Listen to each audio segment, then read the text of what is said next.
Gobble, gobble. That is both a sign that it's Thanksgiving and exactly what Zach Edey did in the paint against the New Orleans Pelicans on Wednesday night. Let's talk about the loss on the Thursday episode of Locked On Pelicans. Let's get into it.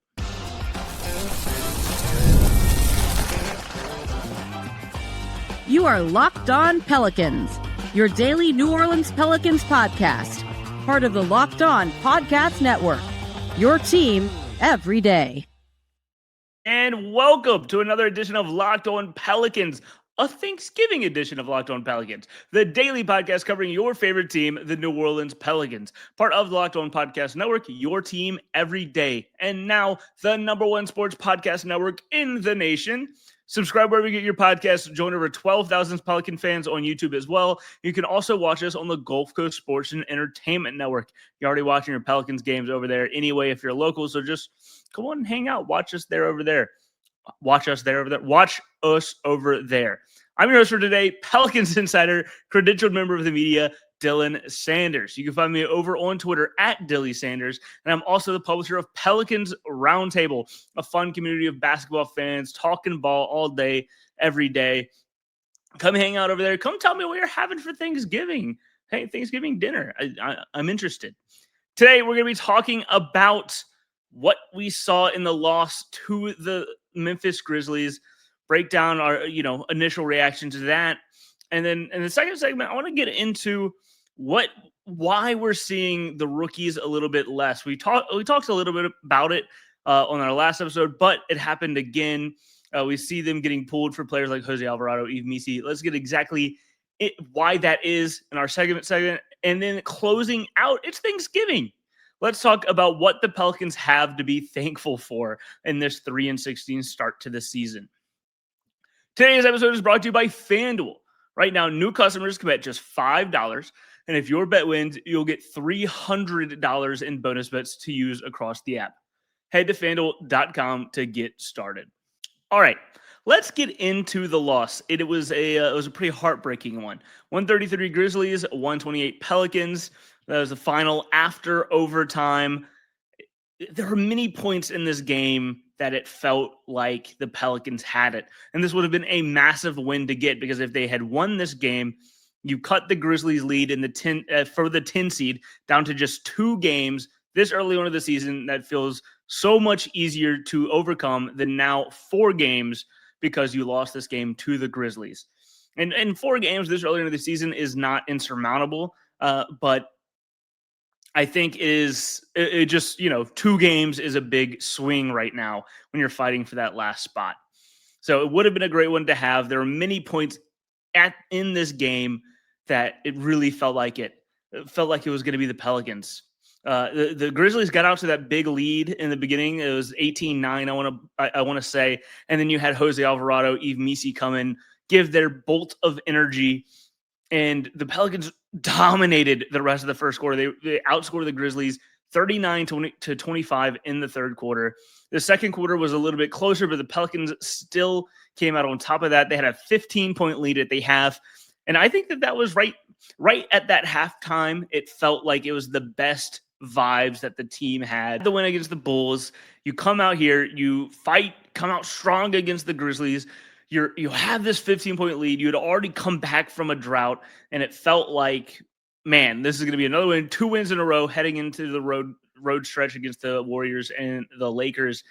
And personally, I was going into the third quarter for the first time in a while where I felt like, yeah, I think the Pelicans can get this third quarter. Like I wasn't too worried about the lead disappearing. And of course, the third quarter comes and Memphis hits, 3 quick threes. They go out 9-2 run to start the quarter. And then from that point on, the Pelicans kind of played that quarter pretty close. They ended up losing the quarter by 7 points. So that 9-2 run really ended up being the difference in the third quarter. And then the fourth quarter looked, I think, worse than the third quarter, because you never really had that big offensive burst. And I think the biggest difference maker in this game ended up being Zach Edey. He was a plus 39 in a 5-point game. I think plus minus is sometimes a skewed strat, but I think that is exactly exemplifies his impact on the game. It is the best plus minus for a player in a 5-point or closer win in NBA history. So, yeah, just he completely changed everything they had to do in that game. He finished with 21 points, 15 rebounds, and especially in that second half, it felt like he got to his spots on the court.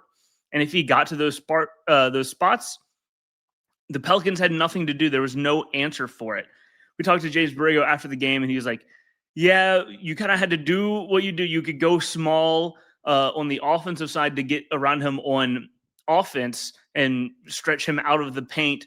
But then on defense, you pretty much give that up, give up those points. So we saw them try a little bit small. We saw them try the double big against the Memphis double big, and it didn't really pan out.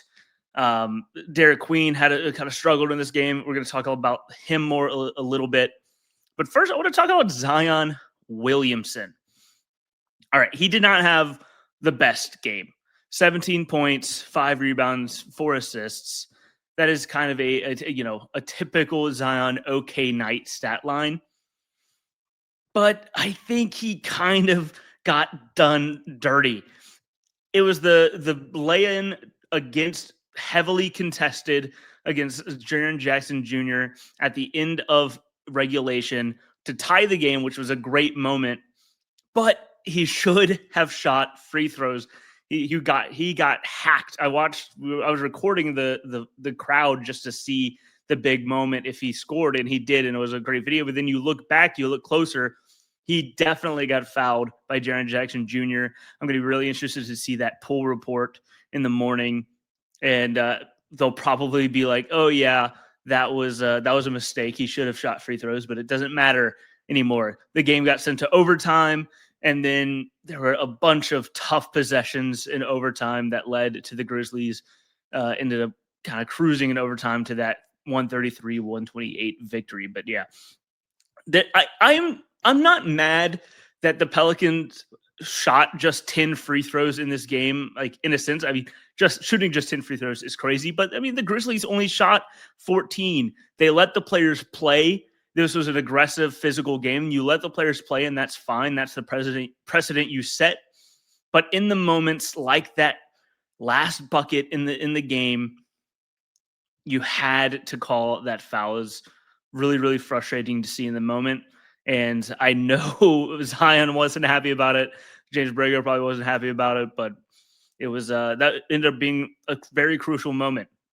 Now, it shouldn't have come down to that after that first half. It shouldn't have come down to needing a foul to an and one to win the game at the end of regulation.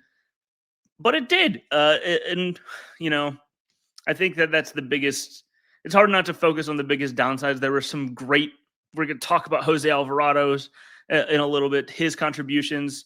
There's a lot of great things, but there's also a lot of issues. Jalen Wells, another guy who ends up having a career night against this Pelicans defense, 5 of 6 from 3, 25 points. He was lights out. Vince Williams Jr., shout out Rajon Rondo, Shamit Dua, comparative to that, was 5 points, 4 rebounds, 17 assists, just picking the Pelicans defense apart. And a lot of those assists came from Zach Edey because there was nothing that they could do to counter it. They tried Derek Queen. They tried Yves Missi. Let's talk about how that went and why you're seeing a little bit less of these rookies under James Borrego coming up next. The NBA is back, and there's no better place to get in on the action than FanDuel, the official sports betting partner of the NBA. Even if you missed the start of the game and you just want to ride the hot hand, FanDuel has live bets on everything from who will score the next bucket, how they'll score the next bucket, to fourth quarter comebacks, to everything you could imagine. Plus, you can even combine your live bets into a same-game parlay for a shot at a bigger payout. I like taking, Sadiq Bey rebounds and Derek Queen. I like combining things. It makes it more fun, and it makes, of course, the number get bigger. It keeps every game exciting, especially when your team's making that late push. Right now, FanDuel is giving new customers $300 in bonus bets when your first $5 bet wins. So head to FanDuel.com to sign up and play your game with FanDuel, the official sports betting partner of the NBA.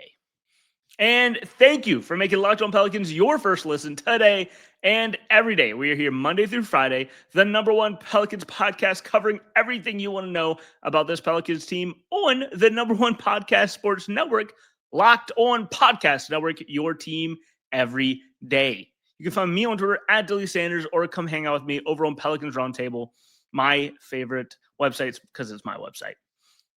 Happy Thanksgiving. Let's get into our second segment. I want to talk a little bit about what's going on with the rookies. Why are we seeing a little bit less of them in this James Borrego offense? I think it's easier to start off with Jeremiah Fears. I think that is the easier thing to diagnose. You can kind of see Jeremiah Fears. He is a really fast player and he plays fast, but he plays fast and it stands out more whenever the game is going a little bit slower. He kind of controls the pace. Right now, things are moving at such a high speed that I think you can kind of tell, like the turnovers, the poor shot making, things are kind of moving a little bit too quickly for him now. I mean, he is just 19. He's supposed to be a freshman in college, and he does a lot of things very well. He processes the game really quickly for his age, but probably not quickly enough for this James Borrego offense right now. He's kind of lagging behind, making more mistakes and not making as much of an impact, reading defenses, adjusting to playing defense. And I think that's why you're kind of seeing James Borrego have a little bit of a quick trigger to take him out of the game and bring in Jose Alvarado, because whenever Jose Alvarado enters the game, it is, he brings the energy. He hits those big shots. He ignites the audience, the crowd. He ignites his teammates. There's just such a momentum swing whenever he's playing because he's a veteran and he can adjust to what James Borrego is doing a little bit quicker. I wouldn't say that this is something I expect to, happen all season long where Jeremiah Fears isn't playing as much and he's not looking as good. I would expect him, because he's a very smart basketball player and he's a great basketball player for where he is right now. I would expect him to adjust to that and maybe see his minutes get back up. There's no signs that he's not going to be starting anytime soon. But like tonight, he did 10 points, 2 rebounds, 3 assists. He had one really good pass to Trey Murphy for a dunk pretty late in the game, in the second half. And that was a great sign, because the biggest thing that you need to see from him right now, especially in the James Borrego offense where there's a lot of ball movement, is more playmaking. Because he is a point guard and he's not really shooting the ball. He's shooting the ball well, actually, but he doesn't have the volume of 3 that a James Borrego point guard really needs. And I think that's why Jose Alvarado is better suited right now, because tonight he had 6 of 11 from 3. He didn't have the same assists, but it didn't really matter because he was still moving the ball, making quick decisions, and his decision making actually looks a lot better in that James Borrego offense than it did whenever he would come into the game and kind of play like hero Jose ball, live and die by Jose Alvarado. That it didn't really work out, didn't look great. But he's made the change in his game under James Borrego. I think he fits it right now. And it's simple as that. As to why Jeremiah Fears, he didn't play as much. He played 26 minutes, which is still a lot, but you want to see him playing, in the 30s. Trey Murphy had 38 minutes. Sadiq played 39 minutes. Zion Williamson, who's had his minutes tampered, played 32. So you want to see James Borrego trust Jeremiah Fears more, but Jeremiah Fears has to show it himself. Alvarado was a plus 23 in this game, and Fears was a minus 28. Very big differences. And then it's kind of a similar conversation with Derek Queen, but it's harder to keep Queen out because of how different of an offensive player he is than Yves Missi. Yves Missi right now is the much, much, much better player on defense. I cannot stress that enough. And a lot of that is that speed. He's quicker down the court. He is getting to his spots where he's just a better defender. He had 3 huge blocks on Jaren Jackson Jr. in this game. See, he didn't have like the double-double he had in the last game, 6 rebounds, 6 assists. But yeah, his impact on defense is felt, and that's why James Borrego felt the need to go with him in this one. But it hampers you because he is so skilled on offense. Whenever he heated up towards the end of the game, he finished this game with 10 points, 2 rebounds, 9 assists. And those last couple of possessions where you really need a bucket, you didn't have Derek Queen on the court, and no one really kind of knew what to do. There was a point where Zion Williamson had to take a 3-pointer with a crucial 3-pointer because no one kind of would make the decision, make the shot, or get someone else open. It looked jumbled, and it led to bad shots in crucial moments. So I think that is where the bigger gap is felt with using Yves Missi over Derek Queen. So I think if there's a player right now that they really need to get adjusted and find a role for, it's Derek Queen, because he is so impactful on the offensive side of the ball. And he makes it a little bit easier whenever he plays better down the stretch. But he was, like Jeremiah Fears, he was a -24 in this game. And that's unplayable in a close game like that, because he's such a liability on defense right now. And I really think that is where him being a little bit slower of a player is hurting them more. So where do you go from here with these players? You have to find a balance, because you need them to grow and play, but the team looks really, really good right now. I mean, I know they did just lose, by 5 points in overtime to a 7-win team. But I think they're playing a lot better. And so you don't want to give that up just to have these rookies playing more and getting more minutes, but you also can't not play them, because they look to be very important pieces to your future. How much does James Borrego value winning right now than winning in the future, whenever he's just the interim coach? Is he going to prove that he knows what he's doing in developing these guys, or is he just going to be like, all right, they need to catch up, we're going to try and win games and move past them? I think that is where the big inflection and decision point comes, because, and that is a really tough decision. And that's why I don't get paid the big bucks to coach an NBA team. That's why I'm sitting here talking to y'all. I don't know what they do, but I think that is the biggest decision to make right now. As of in the immediate, I think we're going to continue seeing a lot more Jose Alvarado and Yves Missi, because they're playing really great basketball, and that is going to be crucial for the Pelicans. I don't know if they're going to be starting. Just don't expect to see them sitting anytime soon. It's going to be up to the rookies to prove to James Borrego that they can play over them, not vice versa, is what I would expect. All right. Let's stop talking about this loss and get thankful. Let's talk about what the Pelicans have to be thankful for coming up next. The NBA season is heating up, and DoorDash has found the perfect way to keep fans in their bag all season long. You can kind of be like Derek Queen's in his bag, making moves down in the paint, looking awesome. Whether you're watching the highlights for your team, your fantasy team, just your favorite player, DoorDash makes every game night better. DoorDash is the official on-demand delivery platform of the NBA, and they're celebrating with something called the Bag Drop.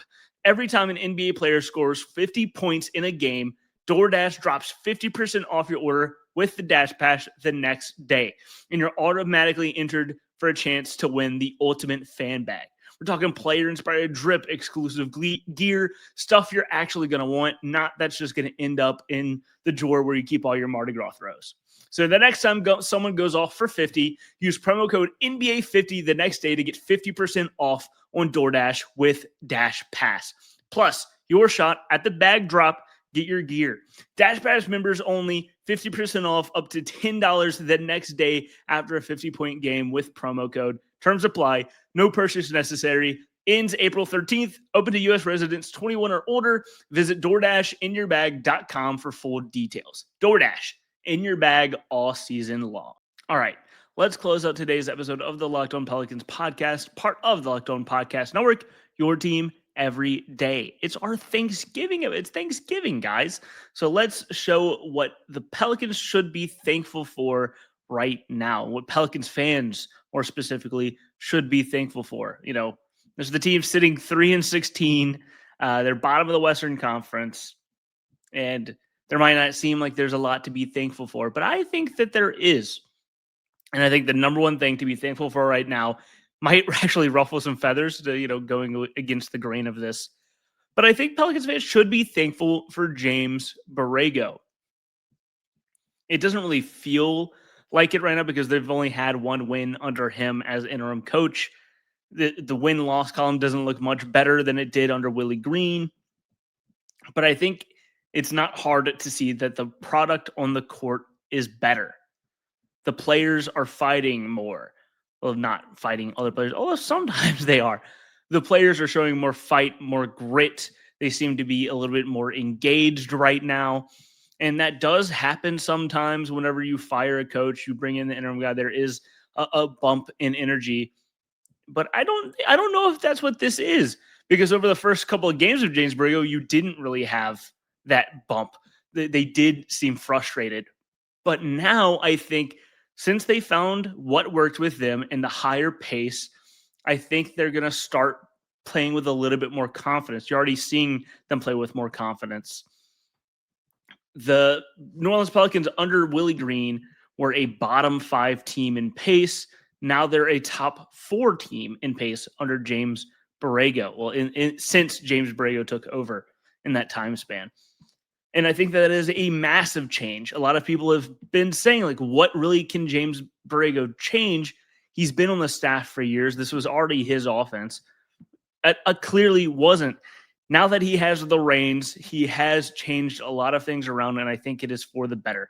The Pelicans are playing better basketball right now than they have all season, and I still think that this is as bad right now as it'll look all season long, because they're now getting more chances to figure out what works in this offense, what works for them, how they're finding success. And as they keep finding success, it'll lead to better play on the court. And whenever you have better play on the court, it reinforces that success. The team knows that they can do it. The team knows that they can win, and it'll lead to more wins. Domino effect. This isn't like an NBA title. I think we can say that. This isn't an NBA title team, but I think they're a lot better than 3-16. And you just lost to the Memphis Grizzlies, who have 7 wins.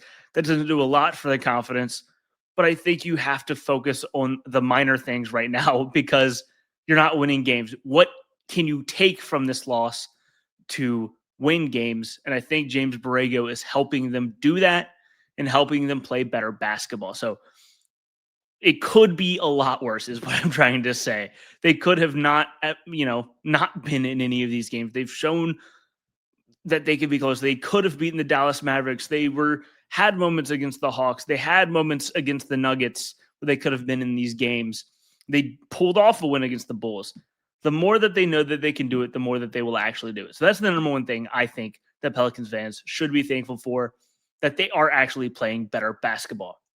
And secondly, if you are a doomer, a Pelicans like this season's lost, this team is lost, I think that you should be thankful that this season, like the future outlook of this team, is not nearly as bad as it could look. Yeah, you don't have your first round pick this year, and that is going to be heavily talked about, as it should be. Poor asset management. But you have your picks. You're not stuck in the mud. You're stuck in the mud for this year, if that's how you think about it, because you're going to have to watch the other teams have these fun drafts, and it's going to stink. But if you move past it, the rest of the future is there for you. This is not something where there's no light at the end of the tunnel. There is a light at the end of the tunnel. You just have to move past this year. And you have 2 really good young rookies that we talked about earlier that you can build around.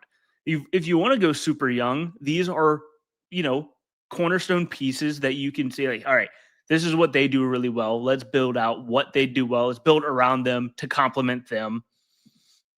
And if that involves moving some of your veterans, you have some veterans that are going to get you a lot of trade value if that turns out to be the point you take. Right as I sit right now, I would not suggest it, but it's going to be something that's talked about, so you might as well acknowledge it. Zion Williamson, if he keeps, stays healthy, he's playing pretty good right now. If he keeps playing like this, there's going to be a team that wants him. There's going to be teams that want a player like Herb Jones. He is a great defensive asset. That is what teams look for. They look for 3-and-D players. Herb might not be the best three-point shooter right now, but he's one of the best defensive players, and there is always going to be teams that want that. A lot of people think that the player with the most trade value on this team is Trey Murphy, because he is exactly like, he already looks what you would want to have on like the third piece on a championship team, maybe the second piece, because he can take over scoring nights. He has 40-point nights somewhat regularly, like dating back to last year. He has them. They're not flukes. He has 30-point games. He can shoot from deep. He can do all of that.